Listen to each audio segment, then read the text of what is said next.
Hi, welcome back to the Personality Hacker Podcast. My name is Joel Mark Witt. And I'm Antonia Dodge.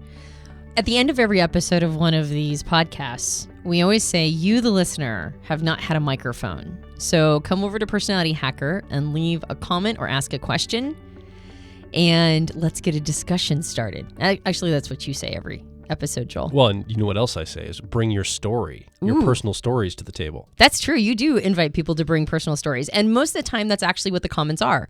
Their personal stories or observations or an individual contributing with their insights into what they heard in the podcast.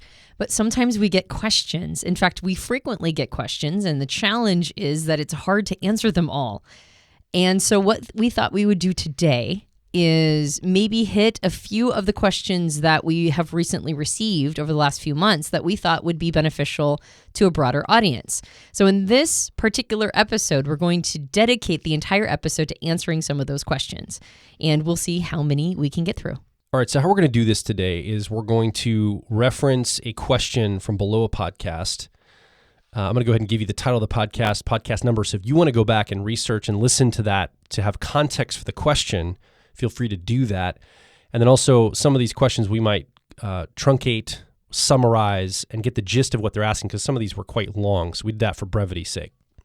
So the first one that we want to tackle today is from podcast number 330, the binary nature of the 3-year-old inferior cognitive function. This is from Julia, who is an ISTP. So Julia writes, excellent podcast and a great way to look at the 3-year-old. I can definitely see this in my inferior harmony function. I would be interested in ways to build and learn to use harmony. The issue I have is that in addition to creating connections being a skill, it is also a need. I am very much stuck feeling like since it is something I suck at, it is something I don't deserve until I figure out how to get better at it. So how do I do that? And just for clarification, whenever Julia is saying harmony, she's referencing the nickname for extroverted feeling, the cognitive function of extroverted feeling, which is the inferior function for ISTPs. And first, I want to give some sympathy for the situation, because as a fellow TP woman, it is a challenge to have extroverted feeling or harmony as a weakness or as something that is more of a challenge. And I would say that this isn't just particular to people who have extroverted feeling or harmony as their 3-year-old or inferior function. This is anybody who has an extroverted function as their inferior function. I think this is one of the big challenges that introverts face, is that they're going to have an extroverted function as their inferior, which means that there's going to be something that is really obvious that the world expects of us, or expects of them. I'm not an introvert, but expects of them that is going to be missing. Now, one of the challenges that extroverts experience when they have an introverted inferior or 3-year-old function is that we're better at hiding our faults, right? Like the thing that we're not great at, it's a lot easier to trick the world into believing, especially at first glance, that you're showing up with everything you need. So our challenge is getting over the image management that we create, where we hide the thing we're terrible at and hope that nobody notices. So we have to face that part of ourselves. I think introverts experience the challenge of having it be really obvious to them when they have something that is more of a blind spot, because the world requests these parts of us so often. And so as an ISTP, extroverted feeling, particularly as a woman, extroverted feeling is one of those functions that it's just assumed you're going to show up with. And you're going to get training in it, and you're going to be good at it. And if you're not, it feels like a choice you made. It feels deliberate, not like something that is a part of your native wiring. The second thing I want to mention is this idea of deservedness. I think woven into the comment was this idea that this basic human need of connection, I don't deserve it until I'm better at extroverted feeling. And extroverted feeling can be seen as relationship building and relationship management, but it's not the only way that we connect. In fact, we've mentioned, I think in other podcasts, but definitely in other programs we've created, that we build connection through all of our extroverted functions. It's not just through extroverted feeling.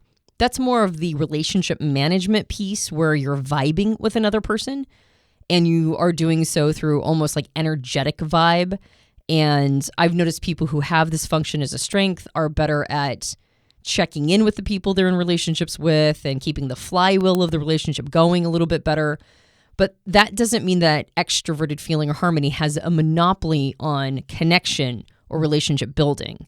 It's something that it's focused on. And because it's a flow state, particularly if it's your driver or dominant function, you're going to be very aware of it. And you're going to be better at managing more and with more sophistication. You're going to be better at, like, basically, when it comes to relationships, plate spinning. You're going to do a lot of spinning plates. And the more of a weakness it is, or the closer it becomes to a blind spot, the harder it's going to be to keep those relationship plates spinning. But you also have a lot less need. And so when it becomes, when it goes down the stack as like a tertiary 10-year-old or inferior 3-year-old function, you usually don't need as many connections in order to feel sated as somebody who might have it as a driver or dominant function. And I want to reiterate what you said. Extroverted feeling, FE or harmony, doesn't have the lock on relationships or connection between humans. It is interested in it and it understands it inherently. Like, this is the currency it floats in, but it is not the only province of human connection. There are other ways to connect with humans outside of just the harmony or extroverted feeling process. Right. And so the way that I've come to see this is that if you're going to look at it through the lens of cognitive functions, I mean, obviously, everything I talk about here is also something that can be experienced outside of this lens. But pretending that everything is seen through the lens of functions, the way that I have sort of parsed this out is that we build connection with our extroverted functions and we build intimacy with our introverted functions, meaning that we show people who we are with the way that we create self-intimacy, which is what we're looking at when we go inside. And then we build connection with the way that we experience ourselves and the things we're paying attention to in the outside world, where other people exist in this outside world.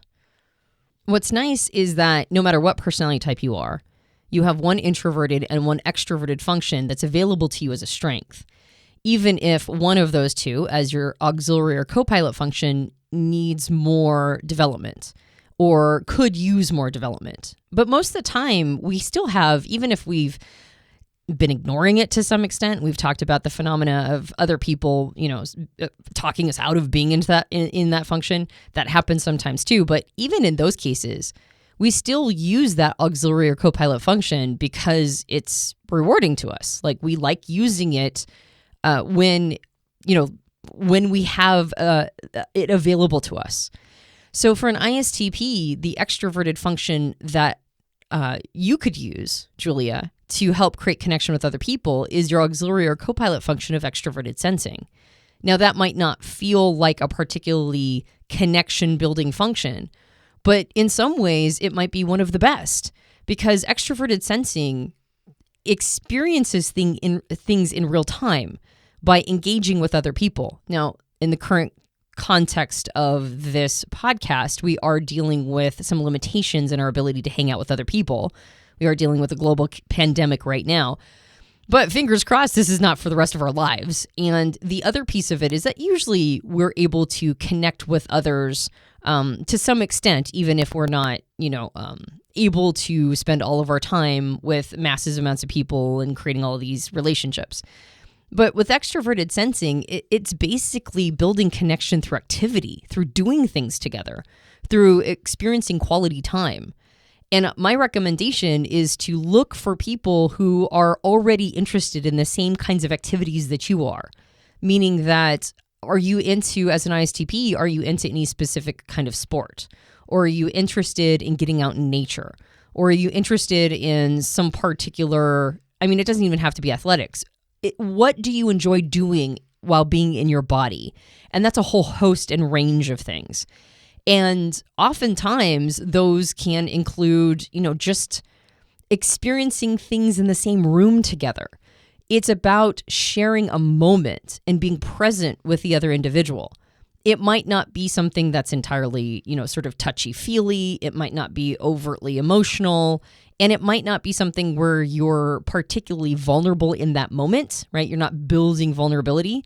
But the first on-road to relationships is connection before you get to intimacy and vulnerability. So spending time simply in the presence of another person and just enjoying being with them is a big part of what extroverted sensing can bring to an ISTP when they're trying to create connection. Of course, as that happens, you're not going to be able to get out of your introverted functions. And so you're going to be bringing the gifts that introverted thinking or accuracy and introverted intuition or perspectives allows you to bring, right? Like you're going to be bringing those to every context or situation. And so a part of that, by being in the presence of another person with extroverted sensing and doing activities with them, you're going to get more insight into how they operate and work. And you're going to get more insight into yourself as well. And so as you're gaining insight into yourself, right, like observing yourself in these situations where you're spending time with another person and observing them, then you're now in a space where you can create more intimacy, sharing your views and your perspectives on things, sharing your truth using introverted thinking, figuring out who you can trust to, share the things that might be controversial with others, but are simply things that you want to, to express. As you get more connection with an individual simply through spending time with them, you'll get a gauge for whether or not this is a person you can trust with those kinds of pieces of information. And then once you start sharing how you think about things and sharing your perspectives, then now when the other person, validates the trust you're putting in them by sharing those pieces of information, now you have the ability to create that intimacy. An extroverted feeling shows up then at that point. You start vibing with the other person. You start connecting your heart to that individual. You start feeling them more and more. And they become sort of mapped to who you are to some extent. And you build that extroverted feeling or harmony relationship with them. Now you want to be the person who keeps the flywheel of the relationship spinning. You want to be checking in with them. And I think that that's the best way to look at it. Don't see it as I need to build this, and until I'm good at extroverted feeling or harmony, I don't deserve to have friends. It's more like use your native wiring, the things that you're good at, to first establish those relationships and connections, and make sure you have some intimacy there before you feel all the responsibility of extroverted feeling. As an STP, action is your friend. Action is really the key here. We have this image of connection and relationships with other people, of like maybe going out for drinks with a friend and sitting down and talking about our feelings and what's going on in our lives. And that could be something you're interested in as an STP. And also these action things that Antonia's talking about, going and maybe doing something with someone. In the midst of action, there might be moments where you share yourself, but you're not probably going to set up, a setting where you sit down and share all these feelings all the time. That probably would wear you out. That will emerge from the actions you take. I think that's really the key here, what you're talking about, Antonia. And another key piece of this too, I think another access point is shared humor, absurdities, these types of experiences. So the actions don't necessarily have to be like going on a hike or water skiing actions. They could also be laughing together. In other words, you're doing something though. You're not just sitting there and having conversation about your feelings and your relationship all the time. You're doing other things that relationship conversations can emerge from. And I think that humor idea is always helpful for STPs, because I think humor for TPs in general, anyone that uses introverted thinking, I think humor is a really important part of the connection dynamic between two people. Yeah. And to go back to this idea of deservedness, just as a moment, because I think that that's probably a part of this might be limiting belief. Now, I think in another comment, if I remember correctly, if it was your name that was associated with a comment on another podcast, I think you're in like a new terrain. You're in like a new city, you're in a new job, you're surrounded by new people, and that's bad timing, right? Like in that sense, it's just poor timing when it comes to the context we all find ourselves in. That said, there is also an element of limiting belief that might be undercutting all of this, which is I don't deserve it. And if you were to liken it to another personality type, I mean, just as an ENTP, if I felt like I had to have all of my introverted sensing or memory life together in order to deserve a sense of rootedness and a sense of home, I would never be able to have a sense of rootedness or home because I'm never going to get my introverted sensing shit together on that level. Like, it's just never going to happen. Yeah. Like, I'm going to do the best I can, and I'm going to do everything within my power to establish routines, and I'm going to try to establish rituals, and I'm going to try to have a sense of rootedness and home and tradition, and I'm going to try to feel like I've got a connection to my past and to who I am and the things that made me. And I'm going to do everything I can to understand the essential qualities of who I am based on the unchanging nature of who I've been my whole life. But it's so hard for me to get there. And if I thought I don't get to have a sense of self, I don't get to have a sense of rootedness, I don't get to have a sense of home, I don't get all the gifts that come from introverted sensing until I get really good at this, man, that would be so demoralizing. I'd be so depressed to think that I needed to, validate all of those gifts by becoming good at something I'm just not naturally good at. So don't let that piece undermine your progress. Or your ability to relate to others. And yes, as a fellow thinker woman, particularly as a fellow TP, I will say it is hard to find the kinds of relationships you're looking for because the other person has to be able to hold space for something that is unusual to find in a woman, which is like an element of radical honesty, an element of logic that overrides certain kinds of tact or certain kinds of emotional protection. Like, we think that truth is more important than protecting other people emotionally. That's just how we see things. And it takes a certain kind of person to understand that that's not a failing. We're not broken for that. But part of learning type is being able to communicate those things about yourself so you can set expectations early. So in a relationship where you're getting to know somebody and you might, in a previous incarnation of yourself, withhold things that you suspect about how you operate because you've seen yourself do them, but you don't have language around it. And so you just kind of cross your fingers and hope when those moments come, they don't drop you. One of the nice things about type is it gives you language. So as you're building a connection with somebody, as Joel mentioned, all those opportunities when you're doing an activity together and relationship conversations or like sharing who you are emerges, one of the things you can do is pull on the language of type. Go, yeah, I'm wired differently than most people like me. I'm wired to do this and this and this. And quite honestly, it's made it hard to build friendships because not everybody can hold space for the kinds of thoughts that I give. And then when you say that, people almost always, if they know what they're working with, if they know what they're dealing with, can make a choice at that moment. I think I'd like to do that for you. And they'll say something like, well, I would hold space for your truth. Now, because they've said that, it's almost like they've committed to the act. Now they are bought in to not being offended when you say something or being offended at the first sign of you showing, more of a favor of truth over emotion. And I think that that's a big piece of it. Sometimes just setting expectations is the thing the other person really needed to know what was coming. And I've noticed that when I can communicate those elements about myself, suddenly it's not so shocking. And suddenly it's like, this is how I'm learning I'm wired. And it's something that's caused some pain for me. And also, I think it's a part of my greatest gifts. And then the other person can understand that. They have language for it now. Now when it shows up, they don't go, oh, that person was being deliberately hurtful. They can trace it back to the piece of information you gave them about you, which is that you have a tendency to say things that surprise people, shock them, maybe jolt them for a moment. And then instead of reacting, they now have the tools, or at least they have information on their side to be able to go, is this one of those moments? And then remembering that they said that they were going to hold space for that, they've now bought into holding space for it. And you're so much more likely to have a good relationship after that, or at least survive those moments, right? Those moments when somebody bounced and never called you back. You're a lot more likely to survive through those. And particularly if the access point was through shared experiences, through that extroverted sensing or sensation. So as a meta comment here, because you listening might not be an ISTP like Julia, if you attempt to work directly on your inferior 3-year-old function and grow that and make that sophisticated, it's probably going to be a very frustrating process for you.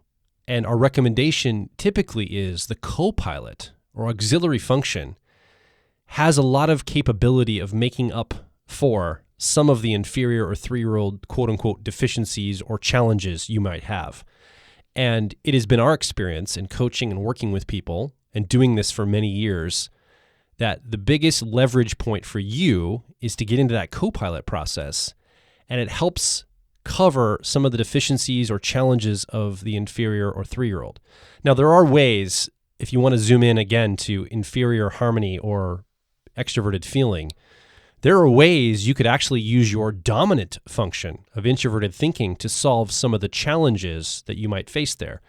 We know a friend of ours, a mentor friend of ours who's an INTP, who has used his introverted thinking, his accuracy process, to measure and metricize the emotions of people around him through various techniques that he uses. As an example, he's not necessarily trying to grow his harmony process or his extroverted feeling, but he is using his dominant and auxiliary functions in order to pattern and understand what might be going on for people in his life. So, for example, he asks his wife if she's having some emotional experience. He asks her for data around that. Well, what are you feeling? She gives him a category or an emotion, and then he asks, okay, from 1 to 10, how severe is that emotion you're feeling? This gives him an access point in order to be able to manage someone else's emotion, which doesn't come naturally to him. So there are things you can do, but it's not really growing that harmony process directly. You're never going to necessarily be world-class at it. You're never going to be brilliant at this process because it's your inferior. But there are things you can do to help augment or make up for some of those challenges. Yeah. Well, and of course, with the inferior 3-year-old function, integration is key. So integrating as opposed to trying to get, like Joel just mentioned, world class. And you can get good at components of it. But if you feel like you have to master it before you deserve the basic human needs that come along or are more likely to follow that function, yeah, man, you're gonna go without, right? And there's no reason to do that. Like all of us are wired with a deficiency, and it doesn't mean that we're less deserving of the basic human needs, right? So make sure that you don't have limiting beliefs haunting you around all of this, no matter what personality type you are. Thank you, Julia, for the question. We will be right back. If you're focused on personal growth, I think you'll resonate with our core content over at personalityhacker.com. We want to see you understand how your mind is wired so you can generate motivation, improve social skills, find career opportunities, and master excellent decision making. But a quick warning, we are advice and action focused in all of our articles, podcasts, and videos. This means that we attract people who like to be challenged to become excellent, to take action, to put in the work to optimize themselves, not simply just gather more information. If you are committed to personal growth and ready to radically find your inner truth, then come over and be a part of our growing community of like minds at Personality Hacker. Now back to the show. The next one comes from podcast number 364. Personalities are flexible, not static. A person wrote in anonymously is an IxTx. So they know they're an introvert and they know they're a thinker, but they don't know sensor intuitive. They don't know judge or perceiver. And it's really, it's kind of a two-part question here around finding their type, trying to understand how do I discover my type. Under the podcast, they write, given what you discuss in this episode, that the functions can manifest in many different ways, and add to that, change over time, how is it at all possible to find one's type? Especially as almost everyone on the internet talking about type has a different opinion about it. And then the second part further down in the question, you often talk about people avoiding to use the auxiliary or co-pilot function because it is the opposite attitude of the driver. When trying to find my type, how do I know if a function I don't particularly like using is further down the stack or in fact is my auxiliary or co-pilot? So obviously, you listening have had the experience of going online and having a lot of conflicting information and stuff written about personality type, a lot of theories. There's YouTube videos and blogs and articles and websites.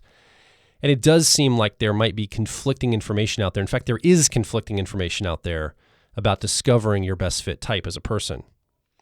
Yeah, and it can be difficult. In fact, I think somebody recently mentioned, like, can we put our stamp of approval on other people's information? Because the individual who said this, not the person who asked the question, but somebody else, yet another person who wrote in, said sometimes it's hard to find good quality information online. So can you tell us who some of your favorite people are so I know that they're approved? And the challenge with that is, so there are a lot of people who are pretty solid at what they do and who I pay attention to. And then there's a bunch of people who are really solid at what they do that I don't pay attention to. And then there's people who are what I would say is not somebody I'd put a stamp of approval on that I kind of pay attention to. And then a bunch of people I don't pay attention to who probably I wouldn't put a stamp of approval. So unfortunately, I can't start putting a stamp of approval on things because there's a bunch of people out there who I don't know of or they exist, but I'm unaware of them, who are probably really solid. And I don't want to indicate that I'm not, putting a stamp of approval on a bunch of people who I don't even know exist. Yeah. So it's kind of it's easier for me to just kind of be ambiguous about it. Yeah. Well, I think our solution really is through profiler training. I hope that from our profiler training class, many influencers, writers, thinkers will emerge from these classes that we've been going through for many years. Right. Like that's our stamp of approval is if they come through our methodology. And there's, obviously a lot of bias there, but I think what it comes down to, for us, by saying, the people who have learned through us, obviously we're going to think that they've got good things to say. That said, because there are different takes on this, my recommendation is to find somebody who you believe is reliable and stay with them. And the reason why I recommend that is because the different takes aren't necessarily wrong. Now, you can tell people who have done a substantial amount of research and thinking on it, and you can tell, or at least I feel like I can tell people who are almost creating blog posts of their learning experience. Like they're learning and they're understanding who they are through a series of increased information and self-awareness. And the information they're putting out is their journey of learning more. And of course, on some level, that's going to be everybody who's creating content. We're all learning more as we go. But if a person is mostly talking about maybe their type and is mostly talking about their self-discovery journey and what's going on for them, their information may not be as calibrated, particularly early on in their process, because this is all still relatively new to them. And it's not uncommon in the early days for people to have mistyped themselves. In fact, it's quite common. So there are some people who create content that talk about being a certain personality type, and they may or may not be that type. And so when they discuss functions and talk about qualities and characteristics of these functions, they may be superimposing their native wiring on top of these functions that are the native wiring of a different type. And that's all part of the journey for them. But they may not be people you want to follow in order to help, say, discover what your type is. So you can kind of feel a difference between people who are sort of in their self-discovery process versus people who have done a lot of research on it and a lot of thought about it. Now, the people who've done a lot of research and thought, they may not all agree 100% on these terms and exactly the qualities and characteristics they bring forth, but they tend to be closer in their understandings because they're going back to, say, the source material. And a lot of the things that may not 100% gel is oftentimes because they're extrapolating a bit on patterns that they've observed. But the people who do a lot of research in it, almost all of them, the primary source material is Jung's book, Psychological Types, Chapter 10, that goes through all of the cognitive functions. Oftentimes, they are using, the seminal works like Gifts Differing and those kinds of, books and works. They are going back to 80s and 90s when the old guard were creating a lot of information. They're familiar with Milo, which is an online database of a lot of Myers-Briggs information and a lot of, studies that have been done. and information that sometimes people who are still learning what's going on don't even know exist, and sometimes they're trying to reinvent the wheel, not knowing that there's a bunch of information out there. We just had this conversation with Dr. Dario Nardi on one of our podcasts, that we regularly get questions about, like, what about type and ADD or ADHD? It's like, well, there's actually a lot of study that's gone into that, and you can go find those source materials on the library database Milo and other places like that. So if you're looking for reliable sources, pretending, of course, that all of this is true and that there's reliability woven into some and not others, then my recommendation is to stay with people who try to be faithful to some of that source material, who recognize that they're standing on the shoulders of giants, not the soldiers, standing on the shoulders of giants, and there's no need to reinvent some of these wheels. There's no need to keep reviewing through it, because a lot of this has been established, or at least there's works to reference. So that's my recommendation, is to stay with them. There is some stamp of approval that I just realized that we do create, and that is the people that we invite on our podcast assume they have a stamp of approval from us. And we've invited quite a few content creators on here, quite a few people whose works that we really stand by. And again, like I said, we recently had Dr. Dario Nardi on. I recommend his works very much. We've had people like Susan Storm on from Psychology Junkie, and I think her stuff is fantastic. We recently had AJ Drenth and his partner on a talk, and we like Personality Junkie quite a bit. So, if we work with somebody, assume that we like their stuff. Okay, all of that said, to answer the actual question, which is... Asterisks aside. Yeah. If personality elements, like cognitive functions, are flexible and not static, how could you possibly ever know what type you are? And the answer is, when we talked about personalities being flexible, not static, we weren't talking about your personality type changes over time.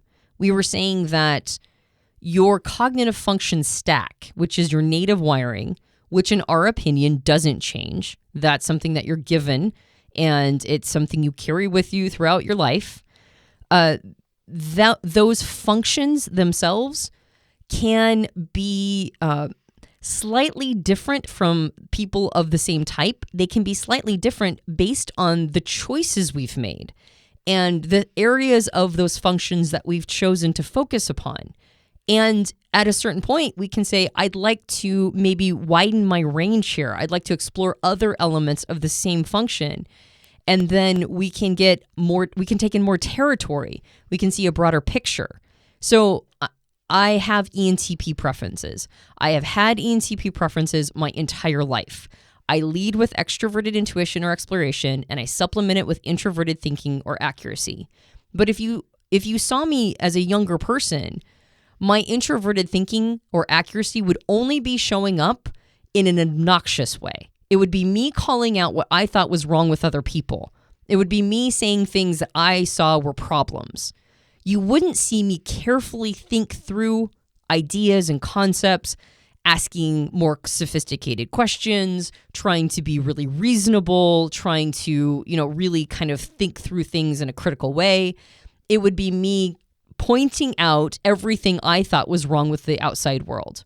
And because these functions have some flexibility to them, then the me that was the earlier, younger incarnation of Antonia and the current incarnation of Antonia look very different.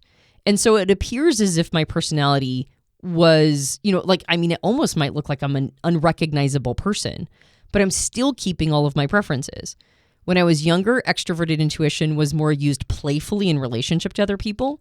Now my extroverted intuition is used more in sophisticated systems pattern recognition.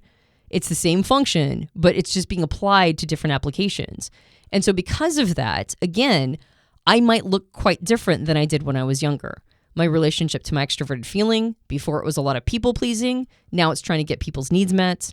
My introverted sensing was very much about staying with comfort zones and being afraid to leave contexts that I was very tied to, sort of emotionally and psychologically tied to. Now my introverted sensing is more focused on creating foundations for the work that I want to build in my lifetime. So again, all these functions are the same. They've just shown up differently based on my relationship to them and my desire to grow them, or my desire to experience them in broader territory ways. So that's what we mean by they're flexible. So if you want to, if you're looking at type and you're looking at the essential qualities of these functions, because I think one of the biggest challenges people have here is that no function exists in a silo, right? Like the qualities and characteristics of any function, when they're bulleted out, and there are plenty of materials that will give you a bullet list of these functions. Again, Psychological Types, Chapter 10, Jung's work, Gifts Differing. In recent times, Dario's Magic Diamond. We have a book. We talk about it all the time. We talk about these functions and some of their primary characteristics. But no function is going to exist in a vacuum. It's always going to be colored by the functions that surround it. Extroverted intuition looks different for me as an ENTP than it looks for you as an ENFP, Joel. And so that is going to flavor them. But there are essential qualities and characteristics that most of the seminal works will not argue with each other on. They will be in alignment with each other. They will have these abstract descriptions of bullet points. They will have those. If you look at Magic Diamond, what's nice is Dario talks about them in terms of holistic versus analytic. So you get a little bit more idea or nuance around what it can look like if it's being used in a laser focus way versus more of a diffused energy way. But it's still the same functions with the same characteristics. So where do you find that bullet list? The works I just mentioned. How do you know which ones you're using? Well, I think this has to be sort of a center of a Venn diagram moment. What are the functions you think that you're using? What have been your life experiences? If you were using this function, how would it have been colored by your life experiences? I'm an ENTP that was raised in a very intense fundamental religion that very much colored how my function showed up. And then when I left my intense fundamentalist religion, my function showed up very differently because I had a whole different experience of freedom. So then they showed up in a way that expressed the freedom, whereas earlier they showed up in a way that expressed a more contained or controlled environment. So what are your life experiences? What are the things that you've gone through? And how would that have influenced some of these functions? And only you know that. And your function set will be at the center of that. Now, sometimes we overcomplicate all of this. Like the thing I just mentioned is if you have a strong awareness of these functions and you're still confused, sometimes it's because a little bit of digging into our history and our environment and the ecosystems we were raised in is the important thing. But on the flip side, sometimes we just make it too difficult. Sometimes for some reason we overcomplicate the entire thing. And so I also caution you against thinking that you have to go this far down the rabbit's hole. Oftentimes it's just a matter of going, what makes the most sense, right? Like, how am I showing up? If you're an IT, that means you're one of four types: an ISTP, an ISTJ, an INTP, and an INTJ. So are you leading with thinking like INTPs and ISTPs, or are you leading with perceiving like an ISTJ and an INTJ? These are two very different components.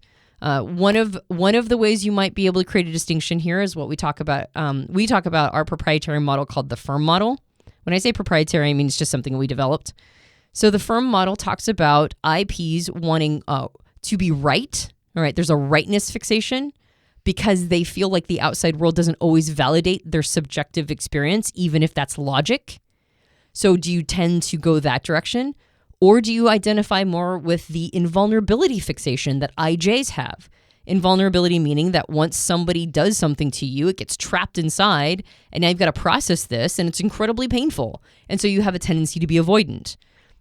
Is your behavior more the kind of an IP which fights for your rights, right, and loudly does it until it maybe one day realizes that not everybody, wants to get in that fight with you?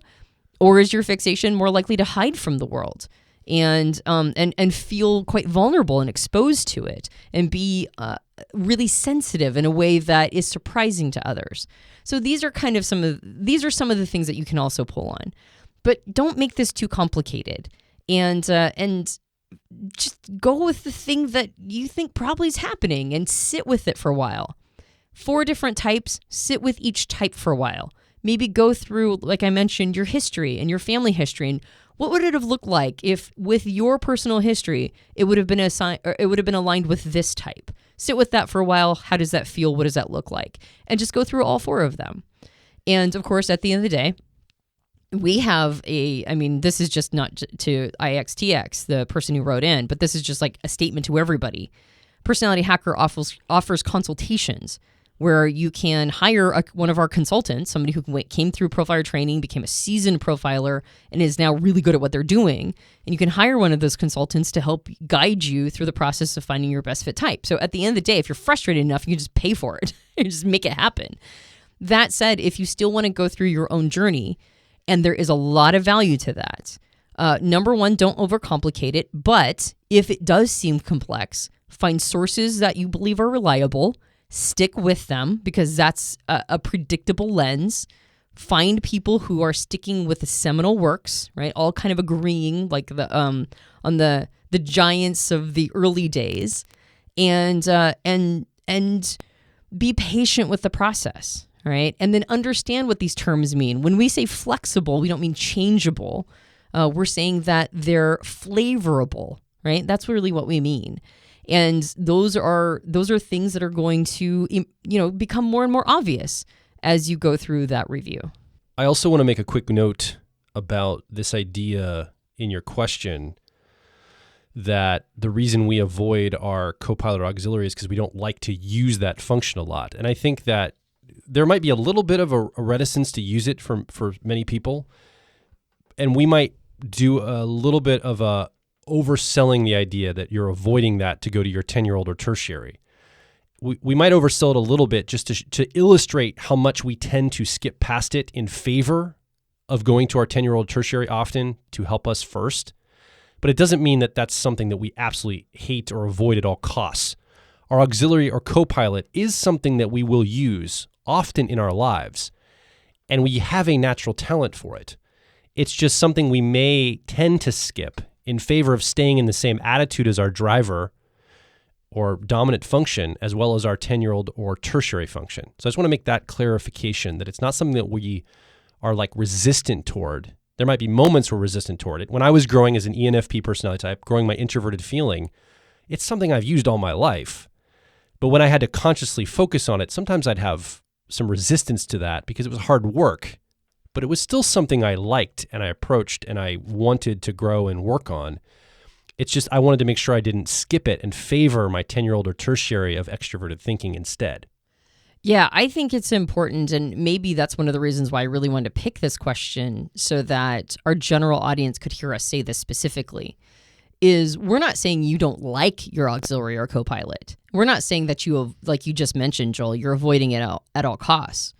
We have a tendency to not put as much time into developing it as we do our dominant or driver function because it's in the opposite attitude and because it's inconvenient for us. Like when our dominant or driver function requires growth, it feels good. It's fun to do. When our copilot or auxiliary requires growth, it's harder and it requires work.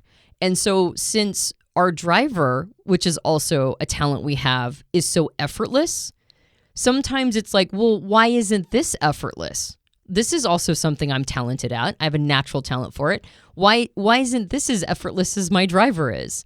And so that's one of the reasons why we are reluctant to get into it when it requires more from us, when it has greater demands on us, because it isn't something that we're as naturally given to do deep work with. And because that 10-year-old or tertiary is so convenient to run to. Think of it like a dynamic of a family.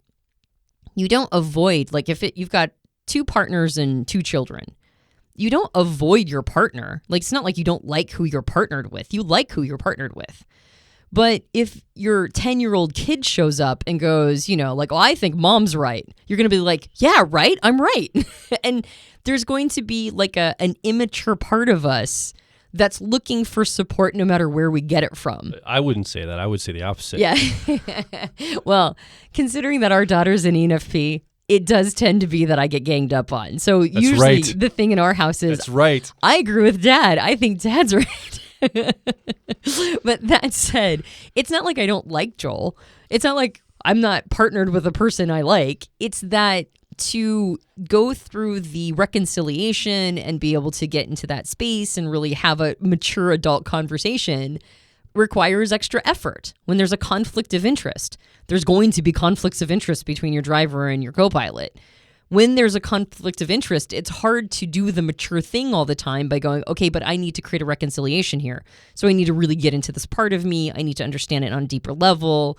Oh, look, there are things I don't understand about it. There are elements I have to grow in my awareness, take in more territory, do hard things. Like that's when we become reluctant. But as far as use, I would say we love using our co-pilot or auxiliary when we're just using it. When it doesn't require more of us, we love using it. You as an ENFP, Joel, like your entire teenage years, you pursued art after art after art. All of that was part of your expression of your introverted feeling or authenticity process. That's absolutely right. And I would say I didn't have a full palette of using that function. And as I got older, more mature, and then learned about type and really focused on growing it, this goes back to that first part of the question. Do things grow, change, or you talk about flexibility. Well, there are aspects you can grow of that co-pilot auxiliary function. And that's where it looks almost like it's changing, but it's just becoming more of what it already was.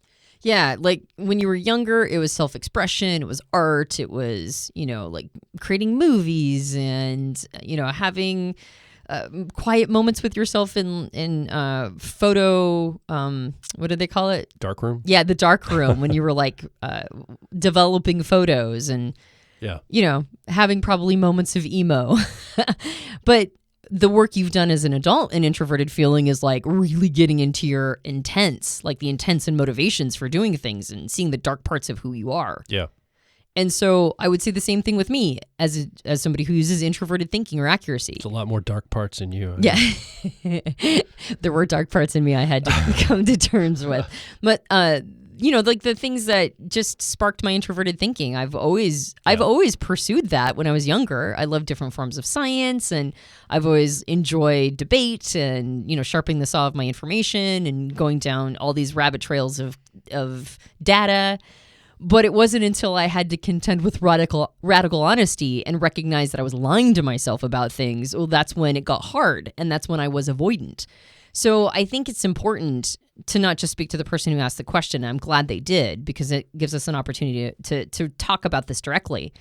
It's not that we necessarily avoid all of those elements. It's that we don't like when it requires more of us, because that usually means that we have to make different choices in life. And that's when we go, oh, now I have to make the other choices and come to terms with things. Yeah. What's my 10-year-old at tertiary got to say about this? And that's the seduction. Maybe they'll let me off the hook. Yeah, they'll support me, right? 10-year-old, and the tertiary is like, yeah, that's right. So that's more the dynamic we're talking about. If something is deeply unpleasant for you and you push it away and you don't like using it or developing it and it's anathema to you, yeah, you're probably talking about something that is not your auxiliary co-pilot. It's probably further down in your stack. It's probably something that you don't really enjoy because you have to really struggle using it. We don't struggle using our auxiliary co-pilot. And so I would say that any function that falls under that category is probably something that I would not use as my top two contenders. Thanks for the question. I think this is something we should look at doing in the future more often, taking questions from people, responding to some comments. I have a vision of starting back up like a secondary podcast even, where we address just questions in that, maybe a short form podcast on its own. Yeah, well, we recently sent out a survey so that people could give us podcast topics, which we got quite a few. If you filled out that survey, you the listener filled out that survey, and we don't get to it right away, it's because we got a lot of them. So we're going to be going through those podcast topics and addressing some of them. But in that survey, we also asked, what questions would you like us to address? And I think that that might be a little easier. Like an entire podcast topic is filleting something out for an hour. Answering a question could be, if it was 10 minutes or so, right? If it was done by somebody less verbose, it's entirely possible that it could be answered in 10 minutes. We'll put a timer on you. Maybe not 30 minutes per question. That said, there was a lot of questions that came through, and I think that it might be something to play around with, this idea of answering some of those questions in future podcasts. So yeah, I think that this was good. I'm glad that we took the opportunity to do it. So what do you think? You've been listening along. You haven't had a microphone. You've been hearing us answer some questions from people who have listened to the podcast underneath those episodes. Well, it's your turn to come over underneath this episode and make your voice heard. Come over to personalityhacker.com. You can ask a question, leave a comment, or more importantly, share your story about what comes up for you. What is your experience in some of these things we're talking about today? And I think the community would really benefit from your voice being heard. And if you enjoyed this podcast, you can subscribe to us on iTunes and various Android platforms. If you leave a rating and review for us on iTunes, that helps us out a lot. We have a book, as mentioned earlier. It's called Personality Hacker. You can find it at all major book retailers. And if you leave us a rating and review on Amazon or Goodreads, that also helps us out a lot. And of course, we support the podcast through our business, Personality Hacker, which publishes and produces personal growth products through the lens of personality type. So go check out that catalog of programs and see if there is one that's right for you. My name is Joel Mark Witt. And I'm Antonia Dodge. And we'll talk with you on the next Personality Hacker podcast.